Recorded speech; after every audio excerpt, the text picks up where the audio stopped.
సార్వత్రిక ఎన్నికల ముంగిట్లో ఏపీలో జరిగిన హింస అంతా ఇంత కాదు. బెదిరింపులు, దాడులు ఇలా గల్లీలో అరాచకాలు చోటు చేసుకున్నాయి. మరి దాడులు ఎవరి కోసం జరిగాయి, ఎందుకు జరిగాయో అందరికీ తెలుసు. మరి శిక్షలు ఎవరికి పడుతున్నాయి? కేసుల భారం మోస్తోంది ఎవరు? ఇంకెవరు? కార్యకర్తలు. ఏపీలో జరిగిన అల్లర్లకు నాయకులు, కార్యకర్తలపై పోలీసులు కేసు నమోదు చేశారు. డబ్బు, పలుకుబడి, అధికారంతో ఆ పైన ఉన్న నాయకులు కేసు నుంచి తప్పించుకుంటున్నారు. కనీసం బెయిల్ పిటిషన్లు కూడా వేసుకోలేక కింది స్థాయి కార్యకర్తలు ఎవరైతే కర్రలు పట్టుకుని తిరిగారో ఆ కార్యకర్తలు ప్రస్తుతం చెరసాల్లో మగ్గుతున్నారు. దానికి ఉదాహరణలు బోలెడు. అందులో ఒకటి మీకు చూపిస్తాం, చూడండి.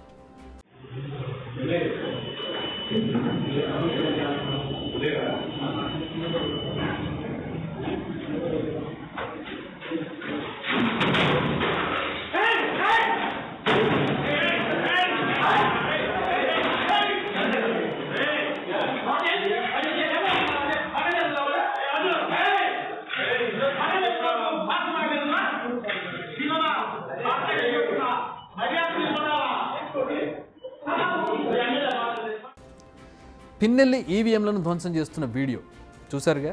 పోలింగ్ బూత్లోకి వచ్చారు, ఈవీఎంను నేలకేసి కొట్టారు, వార్నింగ్ ఇచ్చి వెళ్ళిపోయారు. Macherla MLA Pinnelli heroic episode ఇప్పుడు రచ్చ అవుతోంది. ఇదంతా జరిగింది పోలింగ్ రోజు, కానీ బయటపడింది 10 రోజుల తర్వాత. అంటే అన్ని రోజులు బయటకు రాకపోవడానికి నిర్లక్ష్యం ఎవరిది అనేది ఈపాటికే మీకు అర్థమైపోవాలి. ఎందుకంటే జరిగింది ఈసీ ఆధీనంలో ఉన్న బూత్లో, కానీ ఈ వ్యవహారం బయటపడడానికి చాలా రోజులు పట్టింది. పోనీ ఫుటేజ్ వచ్చాక సీఈఓ ముఖేష్ కుమార్ మీనా ఏమన్నారో కూడా మీరే చూడండి.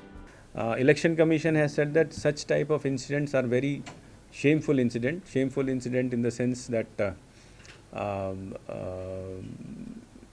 our intention is to do free, fair and peaceful elections, and when the candidate himself start doing this activity, that is a very serious matter. So stringent action should be taken. Stringent action ante as per the memo filed in the court against the accused number 1, 10 sections have been proposed against him, and these 10 sections have very severe sections where the punishment may go up to 7 years also. విన్నారుగా, పిన్నెల్లిపై 10 సెక్షన్ల కింద కేసులు పెట్టారంట. సుమారు 7 ఏళ్ల వరకు శిక్షలు పడే అవకాశం ఉందని ఆయన నోటితోనే చెప్పారు.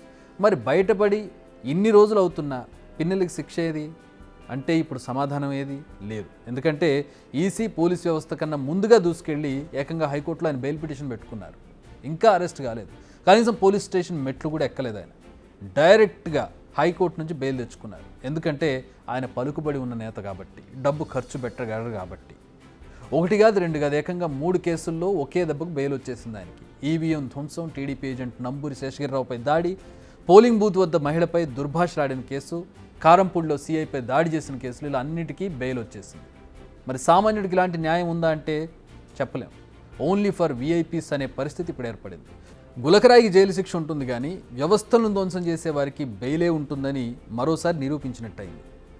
రాష్ట్రంలో మే 13న జరిగిన పోలింగ్ రోజు, ఆ తర్వాత జరిగిన వరుస అల్లర్లలో ఎందరో సామాన్యులు బలయ్యారు. రాజకీయ పార్టీల్లో ఉన్న తమ నాయకుడి కోసం, పార్టీపై ఉన్న అభిమానంతోటో వారి అనుచరులు, కార్యకర్తలు ప్రత్యర్థి పార్టీల నేతలపై, అనుచరులపై దాడులు చేశారు, విధ్వంసాలకు దిగారు, ఆస్తులను ధ్వంసం చేశారు. ఫలితంగా తీవ్రమైన అభియోగాలతో నమోదైన కేసుల్లో వారంతా ప్రస్తుతం జైల్లో మగ్గుతున్నారు. ఆయా ఘటనల్లో అనుచరులను, కార్యకర్తలను పరోక్షంగానూ ప్రత్యక్షంగానూ ప్రభావితం చేసిన నేతలు ఇంట్లో కూర్చొని వాళ్ళని ప్రభావితం చేశారు. వెళ్ళండి, కొట్లాడండి, నా కోసం మీరు కొట్లాడండి, లేదంటే అన్న మీకోసం మేము ఉంటాం, ఇలాంటి మాటలు ఆ గొడవలు జరిగిన రోజు చాలా సర్వసాధారణం. కానీ వీళ్ళందరూ న్యాయస్థానాలను ఆశ్రయించి కాస్ట్లీ లాయర్లతో వాదనలు వినిపించి దర్జాగా బయట తిరుగుతున్నారు. ఎవరైతే ఆదేశాలు ఇచ్చారో, ఎవరైతే అభిమానం కోసం, ఎవరి మీద అయితే అభిమానం కోసం వీళ్ళంతా రోడ్ల మీద పడ్డారు, వాళ్ళు బయట ఉన్నారు. డబ్బు, పలుకుబడి, అధికారంతో నేతలు రిలీఫ్ పొందుతుంటే అవి ఏవీ లేక కేసులు ఎదుర్కొని సామాన్యులైన కార్యకర్తలు, అనుచరులు తమ జీవితాలను బుగ్గి చేసుకుంటున్నారు. వాళ్ళ కుటుంబ సభ్యులు కూడా ఆవేదన పడుతున్నారు. అందుకు మరో ఉదాహరణే వివేక హత్య కేసు. వైఎస్ వివేకానంద రెడ్డి హత్య కేసులో కడప ఎంపీ వైఎస్ అవినాష్ రెడ్డిని నిందితుడిగా చేర్చిన వెంటనే సిబిఐ ఆయన అరెస్ట్ చేయలేదు. ఆ తర్వాత కొన్నాళ్లకు అవినాష్ను అరెస్ట్ చేసేందుకు ప్రయత్నిస్తే వైసీపీ శ్రేణులు సిబిఐ బృందాలను అడ్డుకున్నాయి. సిబిఐకి అవసరమైన సహకారం ఇవ్వకుండా వైసీపీ ప్రభుత్వ యంత్రాంగం ప్రత్యక్షంగానూ పరోక్షంగానూ అవినాష్కు సహకరించి అరెస్ట్ కాకుండా కాపాడింది. ఈలోగా ఆయన తెలంగాణ హైకోర్టులో పిటిషన్ల మీద పిటిషన్లు దాఖలు చేసి ఖరీదైన న్యాయవాదులను తీసుకొచ్చి వాదనలు వినిపించి రిలీఫ్ పొందారు. ఒక్క క్షణం కూడా జైలుకి వెళ్ళలేదు. కేవలం సాంకేతికంగా కాగితాలపై మాత్రమే ఆయన అరెస్ట్ అయ్యారు. ఇక సీఎంపై గులకరాయి విసిరేందుకే ఓ కుర్రాన్ని జైలు రుచి చూపించారు అధికార పార్టీ నేతలు. నిందితుడైన సతీష్ కుమార్ అలియాస్ సత్తిని విజయవాడ పోలీసులు ఏప్రిల్ 18న అరెస్ట్ చేశారు. హత్యాయత్నం, నేరపూరిత కుట్ర సెక్షన్ల కింద కేసు నమోదైంది. దాదాపు నెలన్నర రోజులవుతున్న సతీష్ కుమార్కు బెయిల్ రాలేదు. వారి కోసం కుటుంబాలు పడుతున్న బాధ వర్ణనాతీతం. గులకరాయికున్న శిక్ష హత్యలకు, విధ్వంసాలకు లేకపోయింది. మరి ఏ రాజకీయ పార్టీలోనైనా సరే నాయకులు తమపై ఎన్ని కేసులు, అభియోగాలున్నా దర్జాగా ఉంటున్నారు. కానీ వారి కోసం ఆవేశాలు పెంచుకుని వారిపై అభిమానంతో రోడ్డు మీదకి వెళ్ళినటువంటి వాళ్ళు, ఘర్షణలు, అల్లర్లలో పాల్గొన్న వాళ్ళు, అనుచరులు, కార్యకర్తలు వాళ్ళ జీవితాలను బలి చేసుకుంటున్నారు. కేసుల్లో చిక్కుకుని ఇబ్బందులు పడుతున్నారు వాళ్ళు. ఇప్పటికీ ఆ కేసుల చుట్టూ తిరుగుతూ, కోర్టుల చుట్టూ తిరుగుతూ జైళ్లలో మగ్గుతున్న పరిస్థితి చాలామందికి ఉంది. క్షేత్రస్థాయిలో రాజకీయ అల్లర్లు, ఘర్షణల్లో తలపడే కార్యకర్తల్లో ఎక్కువ మంది సామాన్యులే. ఎప్పటికప్పుడు ఏదో ఒక పని చేసుకుంటే తప్ప పూట గడవని వారు. వీరు కేసుల్లో చిక్కుకుంటే లక్షల రూపాయలు ఖర్చు చేసి హైకోర్టు వరకు వెళ్ళలేరు. మరి ఖరీదైన న్యాయవాదులను పెట్టుకోలేరు. దీంతో రోజుల తరబడి జైల్లో మగ్గిపోతూ, సంవత్సరాల తరబడి ఆయా కేసుల విచారణ కోసం తిరుగుతూ జీవితాలను నాశనం చేసుకుంటున్నారు. వాళ్ళ కోసం ఈ నాయకులు ఎవరు ఏమీ ఒక్క రూపాయి కూడా ఖర్చు పెట్టరు. లాయర్ను లేదంటే ఇంకోళ్ళనో పెడతారు, సాధారణ లాయర్ని. వాళ్ళతో అయ్యేది కాదు, పోయేది కాదు. వారి కుటుంబాలు మాత్రం రోడ్డున పడతాయి.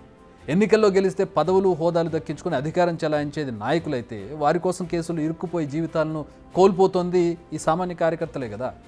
సో నాయకుల కోసం జెండా పట్టి రోడ్డు మీదకి వచ్చే ముందు కుటుంబాల గురించి మీరు ఒక్కసారి ఆలోచించండి. మీరు రేపొద్దున ఏ గొడవల్లోనో, ఘర్షణల్లోనో, దొమ్మిల్లోనో కేసులు పాలై జైలు పాలైతే మీ కుటుంబ సభ్యుల పరిస్థితి ఏంటో ఒకసారి ఆలోచించండి.